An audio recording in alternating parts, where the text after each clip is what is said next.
Okay, so meron ako sa inyo guys update dito sa bit version ng Mobile Legends, which is yung latest natin na 32-bit, no. Okay, so yan yung ituturo ko sa inyo ngayon na video kung paano nyo i-update or kung na-update nyo na guys sa 64-bit at gusto nyo bumalik sa 32-bit, para sa inyo itong video na to, no. Okay, so paki-like na lang guys, subscribe sa mga hindi pa. Okay, so umpisa natin to. Okay, so i-download nyo muna to guys sa Play Store, no. Sa mga hindi nakakaalam, pwede nyo kasi guys i-check yung bit version nyo sa LibChecker. Itong app na to, LibChecker. Ayan.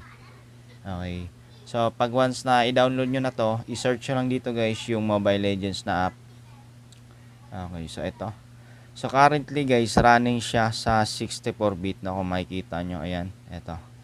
Okay, so ngayon guys, papalitan natin siya ng 32-bit, no. So kung makikita nyo dito guys, meron siyang 32-bit pero nagra-run siya sa 64-bit, no. Okay, so ngayon, para mapalitan natin yan ng 32-bit, babakapan muna natin yung Mobile Legends file natin. So punta tayo ng device storage, Android, data, tapos dito sa Mobile Legends na folder, ito rename lang natin to.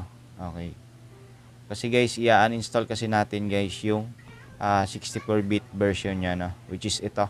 Okay, so after nyong may rename, ito pwede nyo na tong i-uninstall, no. Okay, para hindi guys na mapasama yung mga file natin, no, kapag in-uninstall natin siya. Okay, so ngayon, i-check nyo naman guys dyan sa pin comment natin itong Mobile Legends 32-bit latest. Okay, so ito guys, dinownload ko na to nung mga nakarang araw. So ngayon ko lang kasi nagawa ng tutorial to, gawa ng busy na rin. Okay, so ito, i-update ko kayo. So install na natin to guys.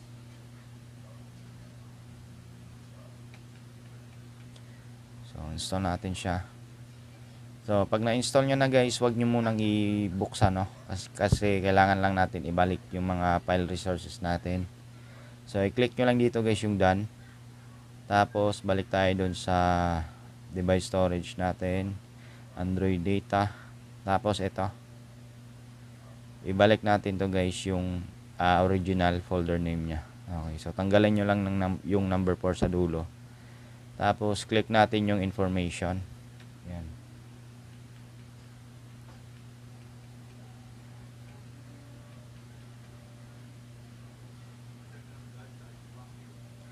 Okay, so ayan. Check din natin guys yung Mobile Legends natin. So ito, i-add to home lang natin siya. Ayan. So ito na guys yung 32-bit natin. Check lang natin yung kanyang app info. So ayan. Okay, so nagload na guys yung buong file resources natin. Nasa 10.77 GB na po siya. So buksan muna natin guys yung Mobile Legends natin. I-open lang natin yung kanyang mga resources, no. So ayan, para mag-load back yung.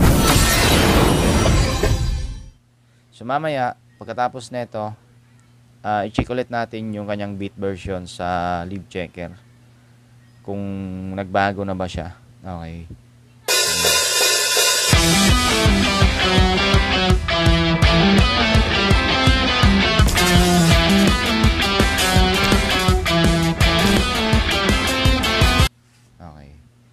so balik tayo sa LibChecker. Okay, so search nyo ulit guys, Mobile Legends. Okay, so and guys, nagbago siya, diba? So naka 32-bit na siya ngayon. Okay, so di katulad nung kanina, naka 64-bit siya.